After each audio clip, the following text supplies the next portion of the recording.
Assalamualaikum dan salam sejahtera kepada penonton yang berada di rumah dan sedang menonton rancangan pada hari ini. Dan hari ini rancangan talk show bersama NGO Negeri Sabah.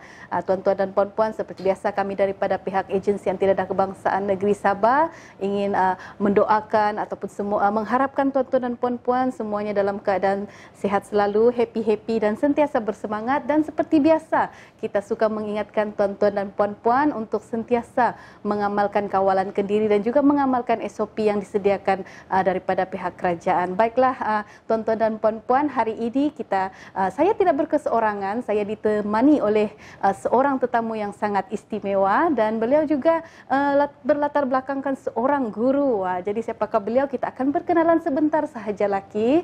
Dan sekarang ini saya ditemani oleh pengerusi skuad antidadah Agensi Antidadah Kebangsaan Negeri Sabah ataupun pengerusi skuad iaitu Encik Freddy Au. Apa kabar Encik Freddy Au?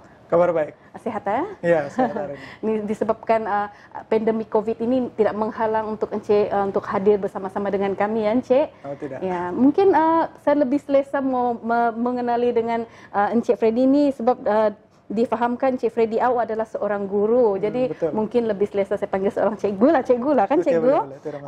Baiklah cikgu, mungkin boleh menceritakan serba sedikit berkenaan biodata diri daripada cikgu sendiri tentang akademik dan juga penglibatan di dalam kemasyarakatan sekarang ini. Oke, terima kasih. Terlebih dahulu terima kasihlah kepada pihak ADK kan sebab menjemput saya pada hari ini. Nama saya Freddy Au. Oke, sebenarnya saya berasal daripada Kudat. Oke, sekarang saya berumur 35 tahun. Saya sudah berkeluarga. Oke, dan saya ada 2 orang anak lah sekarang nih. Oke, jadi saya sebelum ini saya bekerja di Kudat lah sejak 2009. Oke, kemudian saya berpindah ke KK nih dalam 2016 lah begitu. Oke, jadi memang saya cikgu lah, saya guru counseling, guru bimbingan dan counseling di sekolah. Kemudian pada saya dilantik 2010. Kemudian pada 2014 hingga 16 saya adalah saya bekerja di PPD Kudat, sebagai pegawai khas dadah dan juga penyelia hem lah. Oke, kemudian saya berpindah ke Jabatan Pendidikan Negeri Sabah sebagai penolong pengarah unit pendidikan pencegahan dadah selama hampir 4 tahun. Oke, kemudian pada hujung 2019 saya berpindah semula ke sekolah di SMK Limbanak sebagai guru bimbingan dan counseling. Oke, kemudian dari segi akademik saya berkelulusan ijazah sarjana muda pendidikan bimbingan dan counseling. Kemudian sarjana ataupun master psikologi pendidikan.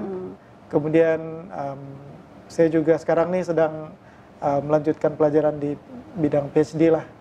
Kemudian dari segi penglibatan dalam kemasyarakatan, saya memang aktif lah dalam aktiviti ataupun kesukarelawan dalam pendidikan pencegahan dadah ataupun kalau di sekolah kita panggil PPDA. Oke, saya rasanya sudah lebih 10 tahun lah. Tidak juga lama sangat lah, Tapi saya aktif.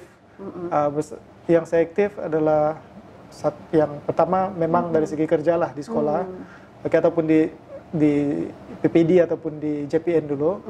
Kemudian saya aktif juga di luar bersama dengan pemadam, pemadam Negeri Sabah. Kemudian adalah juga beberapa aktiviti-aktiviti luar yang berkaitan yang saya ikut. Mungkin dari di yang church punya ataupun yang sendiri persatuan-persatuan lain di luar lah. Ya, baiklah. Itulah disebabkan pengalaman dan penglibatan beliau di dalam masyarakat untuk mensejahterakan terutamanya dalam mencegah dadah ini. Beliau, cikgu ini telah dilantik sebagai pengerusi skuad AADK khususnya bagi negeri Sabah lah. Jadi mungkin apa perasaan cikgu apabila dilantik sebagai pengerusi skuad ni anti dadah negeri Sabah ni? Oke, sebenarnya tidak terfikir pun untuk dilantik sebagai pengerusi skuad anti dadah negeri Sabah nih.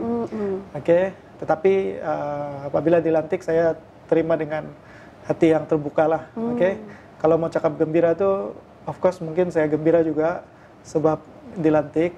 Ini bermaksud saya ada lebih banyak ruang dan peluang untuk saya membantu masyarakat lah dalam melakukan ataupun melaksanakan aktiviti yang berkaitan dengan pencegahan. Oke, khusus yang berkaitan dengan pencegahan lah.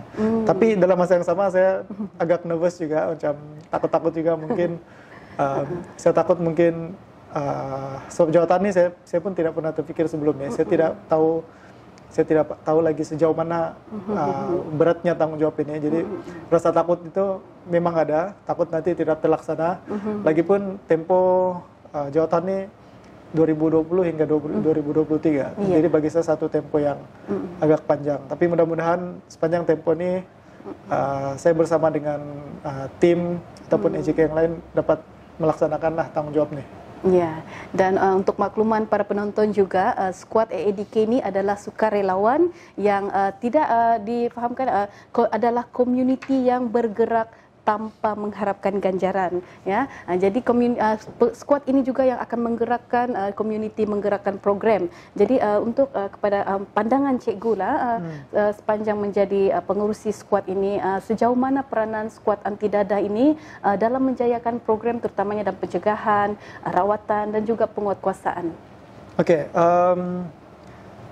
sebenarnya pada pandangan saya lah, mungkin ataupun skuad EEDK ini mempunyai peranan yang sangat besar dalam membantu menjayakan mana-mana agenda untuk kita mencapai negara bebas dadah. Khususnya membantu EEDK sendirilah dalam melaksanakan ataupun menjadi, kalau tidak jadi tulang belakang pun sekurang-kurangnya menjadi kaki ataupun tangan lah kepada mana-mana program EEDK. Sama ada dia berbentuk pemulihan kah, perawatan kah, ataupun pencegahan lah. Tetapi mungkin yang paling besar peranan yang boleh skuad ini lakukan adalah dari segi pencegahan. Mungkin antaranya adalah seperti mempromosikan gaya hidup sehat tanpa dadah, melaksanakan program-program yang berbentuk pencegahan, sama ada di peringkat sekolah kah, ataupun di peringkat community, ataupun di peringkat mana-mana jatuhan kuasa yang lain, macam mungkin kalau macam kerohanian, mungkin di gereja ataupun di masjid, ataupun mengikut keperluan lah. Dan juga mungkin juga ada program-program sokongan yang skuad ini boleh lakukan. Sekiranya kita ada kepakaran atau kemahiran, mungkin kita boleh bagi dalam bentuk sokongan emosi kepada klien-klien EEDK contohnya, mungkin kita boleh bantulah dari segi itu. Oke, jadi ini pun kita melihat juga kepada sejauh mana kepakaran atau kemahiran yang kita miliki lah. Jadi pada pandangan saya, skuad EEDK ini dia mempunyai peranan yang sangat penting untuk menjadi ahli dalam menjalankan mana-mana saja program yang dilaksanakan oleh EEDK, ataupun kita boleh juga support mana-mana program agensi lain lah yang memerlukan bantuan kita. Ya, betul. Baiklah, dan untuk makluman cikgu juga, pada 19 hari bulan, kalau ikut pada nota di sini, 19 hari bulan Februari 2021 ni, EEDK ataupun Agensi Anti Dadah Kebangsaan seluruh Malaysia dan khususnya negeri Sabah juga akan menyambut peringatan Hari Anti Dadah ataupun dipanggil sebagai Hadak yang bertemakan lebih baik cegah. Dan untuk makluman cikgu juga, peringatan Hadak ni adalah untuk memperbaharui azam, di samping untuk juga merealisasikan matlamat iaitu dadah terkawal bagi tahun 2025. Jadi mungkin cikgu sebagai seorang pengerusi lantikan sebagai pengerusi skuad pada tahun 2022 hingga 2023 ini, mungkin apakah yang cikgu ingin sampaikan kepada masyarakat di luar sana ataupun penonton yang sedang menonton sekarang, dan juga sedikit harapan cikgu berkenaan skuad anti dadah ini dalam menggembleng masalah dadah yang semakin meruncing, cikgu. Oke, harapan saya kepada skuad, skuad anti dadah ini, apa yang saya harapkan adalah kita mampu untuk bergerak ataupun menjadikan skuad ini sebagai salah satu badan yang boleh membantu siapa saja yang memerlukan. Tidak kira kepada umum ataupun kepada kumpulan yang spesifik oke, ataupun ada target grup kah, kita bersedia untuk membantu. Oke, ya yang penting adalah kita ada semangat untuk membantu seperti yang dikatakan awal-awal tadi. Kita bantu, tetapi kita tidak mengharapkan ganjaran. Oke, jadi harapan saya agar squad ini juga mampu berkembang, orang dapat lihat kita ini sebagai satu badan yang boleh diharap. Oke, community boleh melihat squad ini sebagai satu badan yang penting di dalam masyarakat. Oke, orang akan anggap macam kalau ada squad ini di tempat kami akan menjadi lebih baik. Oke, sebagaimana kita punya tema lah. Jadi berkaitan juga dengan tema kita ataupun tema hadak lah pada tahun ini. Tema tahun ini rasanya ada sedikit kelainan daripada tahun-tahun sebelumnya. Tapi perkataan lebih baik itu saya sangat sukalah, sebab dia dekat di hati saya, sebab kita ini biasanya kita mau menjadi manusia yang sempurna kan, tetapi tidak semua orang akan dapat jadi manusia yang sempurna. Jadi kalau kita dapat menjadi lebih baik daripada sebelumnya, so sebenarnya dia sudah lebih baik, kan? Dia lebih baik. So kalau kita tidak dapat jadi sempurna, lebih baik itu pun sudah cukup baik. So saya punya pesanan lah, pesanan kepada seluruh masyarakat berkaitan dengan hadak pada tahun ini, agar kita masing-masing dapat membuat pencegahan. Yang pertama bermula daripada diri kita sendiri, yang kedua kita mulakan juga di rumah kita masing-masing. Sekiranya kita dapat membuat pencegahan ini, dia akan sangat membantu tema kita, yaitu lebih baik cegah. Kan kalau sudah terjadi, baru kita mau cegah ataupun baru kita mau rawat, so dia macam dia akan mewujudkan masalah-masalah lain yang lebih besar. Kalau kita cegah awal-awal, bermaksud kita sudah mengurangkan banyak risiko pada kemudian hari. Yang boleh dikawal kan Cikgu? Betul. Iya, betul. Baiklah, perkongsian daripada Cikgu yang sangat menarik, dan juga message-message yang disampaikan oleh Cikgu itu juga adalah sangat menarik untuk tuan-tuan dan puan-puan mendengari, dan orang cakap amalkan, ya, jangan lupa amalkan.